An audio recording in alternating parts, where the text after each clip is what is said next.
let's get straight into this. Starting with the NFC East, we got the... And just so you know, my predictions right here for the Packers and the Cowboys are before the Micah Parsons trade happened. So take these with a grain of salt. My new prediction, I'm going to say, will be Packers 11-6 and Cowboys 8-9. New York Giants at 5-12. They have a good defense. They have a really good wide receiver 1. They have a decent wide receiver 2, good running back room, terrible O-line, and I don't know if Russell Wilson, I don't know what he can do with that team. I mean, if he's getting sacked 10 times a game, then that's going to be bad for him. We got the Commanders at 8-9. Now, I know they just came off of a 12-5 season and went to the NFC Championship game. And yes, Terry McLaurin got paid. I don't think their defense got better. I think their defense got worse.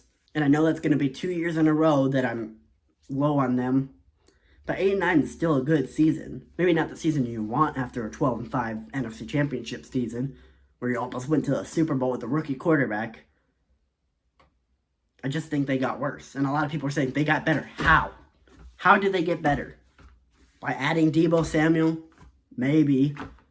They just traded their best running back. And I know they might see something in that running back, the rookie running back from the 7th round or whatever. I don't know how people are saying they got better. I mean, yeah, they drafted Trey Amos, and they drafted Josh Connerly Jr., and they brought in Laramie Tunsil, who is just going to give you a bunch of false start penalties. I mean, yes, Jaden Daniels had 1 full year, where now he's coming into his 2nd year, where he knows how to play now. And I'm not saying he's not a great quarterback. He is. I just don't see how they got better. And if you guys want to grill me in the comments, go ahead. Come back here when they win less than 8-9. There's always controversies when it comes to this type of stuff. Like last year I had the Bears going 6-11, and that was controversial. Was it? And I got the Cowboys at 10-7. I know it's controversial again, but like they weren't great before Dak got hurt. I think they're 3-5, and Dak had like 7 or 8 interceptions. They got CeeDee Lamb. They got George Pickens, who is better than Brandon Cooks, and I don't think you guys will disagree with me. Maybe they got Micah Parsons. I doubt he plays at least the first 5 weeks or something like that. There's a lot of drama happening there. But it could be like with Dak and CeeDee Lamb, where they get paid like last second within the next couple days. Maybe he get paid while I'm making this video. And if he does, I will post it right here on the screen. And then I got the Eagles at 13-4. I think this is the first year that the NFC East actually has a repeat champion in a long time, because I just don't see anyone else winning the division. The Eagles did get worse, I'll admit it, losing C.J. Gardner-Johnson, Josh Sweat, some other players, Mekhi Becton. I just don't see them winning less than 13. North, I got the Bears at 7-10, and I know, again, controversial, but what happened last year when they were supposed to win 10-11 games, and they only won 5? I mean, they looked good before their bye. They were 4-2, and then lost every game until the Week 18 game against the Packers. And I know a lot of their games were close, and it was obviously because of coaching, and that you could argue that their coaching got better. But we haven't seen...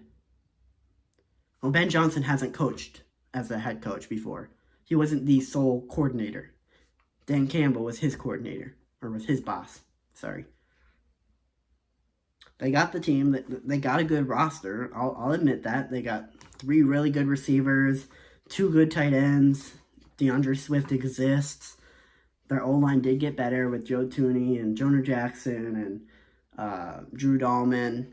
They got Grady Jarrett and Odejingo. I'm sorry if I said that name wrong. I'm not on the Bears hype this year. At least not this year. I think they could maybe win the division next year if they get better. If Ben Johnson's a good play caller, head coach, I mean. Next, we got the Packers at 9-8, and I know y'all gonna hate me again, saying I'm a Vikings fan. I'm gonna get hated on. So, you guys are Packers fans, and you guys are gonna say Vikings are 7-10. It's the same thing. And 9-8 is not a bad record. I mean, yes, you went 11-6 the year before, but you didn't really beat many good teams last year, and you went 1-5 in the division. Then we got the Lions at 10-7, and again, that's gonna suck. Oh, I get it. Comment down below if you want to hate on me. That's fine. They lost both of their offensive and defensive coordinator. I don't really say that. I wouldn't really say they got better on defense. I mean, yeah, Aiden Hutchinson's returning, I guess, and that's a really good thing for them. Terry Armstead, they got DJ Reed, which, I mean, I guess they have a good roster. I'm not disqualifying that. We just haven't seen Jared Goff without their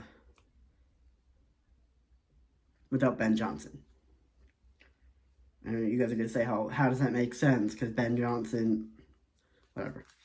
And then Vikings at 12-5, and I know he's a rookie quarterback, but last year wasn't Jaden Daniels and wasn't Caleb Williams and Bo Nix, weren't they also rookie quarterbacks last year? I don't know why people use that excuse, say, he was a rookie quarterback. But then wasn't your quarterback also a rookie the year before? And he's not technically a rookie. He still got to watch people play football. He still learned. He's been playing with Adam Thielen, which last year there was apparently rumors of Adam Thielen coming back to the Vikings. But now the rumors are stronger, which is funny. I hope he does come back, though. I really need him back, because we might lose week 1 to the Bears if our receivers keep getting hurt like this. Jeez. Jonathan Grenard's a really good player, though. Brian Flores is the second best defensive coordinator in the league, and y'all can shut up about that if you guys disagree. Andy Rankinko's really good. Byron Murphy is still on the team. Isaiah Rodgers is on the team. He's good. He just won a Super Bowl with the Eagles. We have a stacked roster. Justin Jefferson, Jordan Addison, TJ Hawkinson, who I'm wearing right now. His jersey. I'm wearing his jersey. Just don't be surprised if we win the Super Bowl. I'm just kidding. I don't see us winning a Super Bowl. But I wouldn't be surprised if we go to the NFC Championship game. Now, we'll lose, probably, or not. I don't know. I hope so. Or I hope we don't. I hope we don't. Next, to the NFC South, we got Saints at 3-14. Obviously, Tyler Shuck. Spencer Rattler's apparently week 1 quarterback. I don't know. I like both of them, but I don't think they're both good quarterbacks yet. We got the Panthers at 7-10. I think they're definitely going to be a lot more improved on offense, especially. Chuba Hubbard proved that he's a top 10 running back. Tedero McMillan should be really good. Maybe they have Adam Thielen. I hope not, because I want Adam Thielen on the Vikings, but they still got Jalen Coker and Xavier Legette. Who's Mark? Okay. But just their defense isn't good enough yet for me to go, oh yeah, they're going to win 10 games. Like some doofuses are saying on internet. Now, I could be wrong. I'm more than happy to apologize if I'm wrong. Next, we got the Falcons at 8-9, and we got the Buccaneers at 11-6. Now, they are going to start weak, I think. I think the Buccaneers are going to start off weak because they don't have Tristan Wirfs. They don't have Chris Godwin. They don't have Jalen McMillan. But I like Emeka Egbuka a lot. I think he was easily the third best receiver in the draft. I don't think the Buccaneers are ready to win a Super Bowl, but I wouldn't be like super shocked if they do. They won it a couple years ago with Tom Brady, a few years ago. And finally, we got the Seahawks at 7-10 for the AFC West. And And finally, with the NFC West, we got the Seahawks at 7-10, and I know they went 10-7 2 years in a row with Geno Smith, but you don't have Geno Smith this year. You have Sam Darnold. And I love Sam Darnold. I love what he did for us, and I appreciate it all. But when it all counted, he sucked. Our O-line was terrible at the end of that year, and we gave up 9 sacks in a playoff game. Not very pretty, and we only scored 9 points. Yeah, that was a hard watch to watch. The Seahawks, I like Torrey Horn. I like Jackson Smith and Jigba. I like Cooper Kupp. Maybe he could be good. I like Elijah Arroyo. I like their defense. I mean, I think their head coach is a really good coach.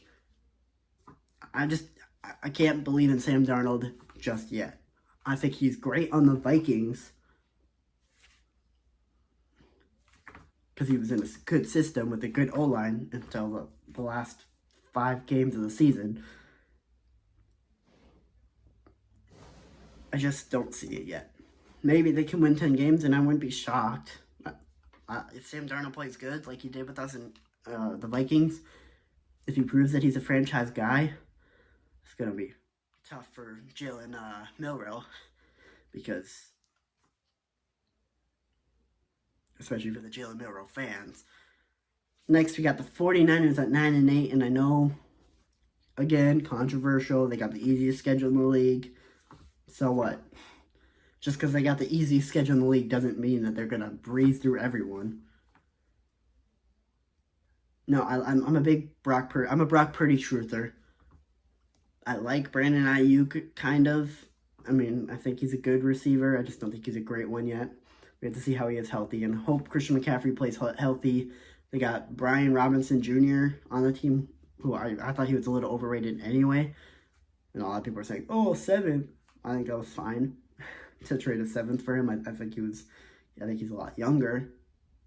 And I think he's younger, and I don't think 7th is good. But obviously they didn't want him on the team for a reason. They got Nick Bosa and Fred Warner, George Kittle. They got weapons, I agree. But, like, everyone's starting weak, or they're starting unhealthy. They're starting the season injured. Brandon Ayuk won't be till week 5. They got a bunch of other receivers on the IR or not playing week 1. Christian McCaffrey is coming off a big Achilles tear. George Kittle's healthy at least, so at least you got that. I need a haircut, jeez. I'm just not confident in that team yet to win 12 games like they did the last few years. Next, we got the Cardinals at 9-8. I think they could go 10-7. They could make the playoffs, and I think it's possible. They got a way better defense. They went 8-9 last year, and 10-7 is possible. I don't know. I like Kyler Murray. I think this is probably his last year. He started the season really good, especially week 2. Like, I remember coming off watching week 2, the Vikings-49ers game, and I was super ecstatic, super excited, like super hyped, because the Vikings just beat the 49ers, which no one expected us to be that good. That 97-yard touchdown to Justin Jefferson, that was crazy, especially to watch as a Vikings fan live. And I immediately go to my second favorite team, watch them destroy the Rams, who were supposed to be an amazing team that year, which they were. Just, they started off slow. Those 2, like, really early touchdowns to Marvin Harrison Jr., and then he just fell off the rest of the game. Like, I was super hyped. like I'm a Cardinals and Vikings fan, if you can't tell. I'm also a Buccaneers fan, and a Texans fan, and a Broncos fan. I could be fans of other teams too, okay? Not just Vikings. But I've been a Cardinals fan for a while. I think I chose it. I think I just randomly chose them before I even watched football. Obviously, as a Vikings fan, because I grew up in Minnesota, but I didn't watch football. And I was just like, hey, let me just choose the Cardinals. And I think that was, like, before Kyler Murray, too. but I didn't really watch football back then. I wish I did. I wish I was watching football back then. Then we got the Rams, obviously winning the division at 12-5, and I know that's like crazy, but is it? Is it though? Is it really crazy? I mean, their secondary is not great, but everywhere else they're great. They got Devontae Adams and Puka Nacua, Kyron Williams, who just got paid, Matthew Stafford, bad O-line, bad secondary, I guess. I wouldn't say bad, but they don't have a great secondary at least. But they got a really nasty front seven with Kobe Turner, Jared Verse, who's Defensive Rookie of the Year. I think, yeah, I think that was actually, whatever. Braden Fisk. Like, they got a good team. They just added Poona Ford. So anyway, let me get to my postseason picks. Starting with NFL honors. We got MVP. There's two people I want to pick here, but I think I'm going to say my final pick, but I'm going to say a pick that I would pick if circumstances are different. So if the Bengals do make the playoffs this year, I got Joe Burrow winning MVP. I think he should have won it last year, personally. But yeah, I got Joe Burrow winning MVP. But if they don't make the playoffs, I got Patrick Mahomes winning MVP. Then we got Offensive Player of the Year, and I got my boy, Justin Jefferson, winning Offensive Player of the Year. He won it in 2022, and I think it's possible to win it again if J.J. McCarthy is even remotely what Sam Darnold was. Obviously, he's not going to be because Sam Darnold was crazy, but I think he's going to be a more stable quarterback. Defensive Player of the Year, I got Will Anderson. I think he's got the team overall. Defensive Player of the Year, I got Will Anderson. I think he's a good quarterback. My gosh, bro. Just cut that out. I'm blanking right now. Defensive Player of the Year, I got Will Anderson. I think he's a stud of a player, and I think he's really good. Offensive Rookie of the Year, I got Ashton Jeanty. And Defensive Rookie of the Year, I got Malachi Starks. Protector of the Year, the new award, is going to be my guy, Christian Darrisaw. Then, my sleeper pick, as in like a sleeper team that could be really good this year, I got New England. My Super Bowl winner, my sleeper Super Bowl winner is Denver. I think I wouldn't be surprised if they win the Super Bowl this year. But my Super Bowl pick is, drumroll please, I don't know what that was, the Baltimore Ravens. Now, if you guys do enjoy this video, hit that like button, subscribe. This is going to be a long video for me to edit because it's 42 minutes and I'm a very lazy person. So wish me luck. Or just say God bless you because I don't need luck. But anyway, please hit that like button, subscribe, and I'll see you all later. Peace.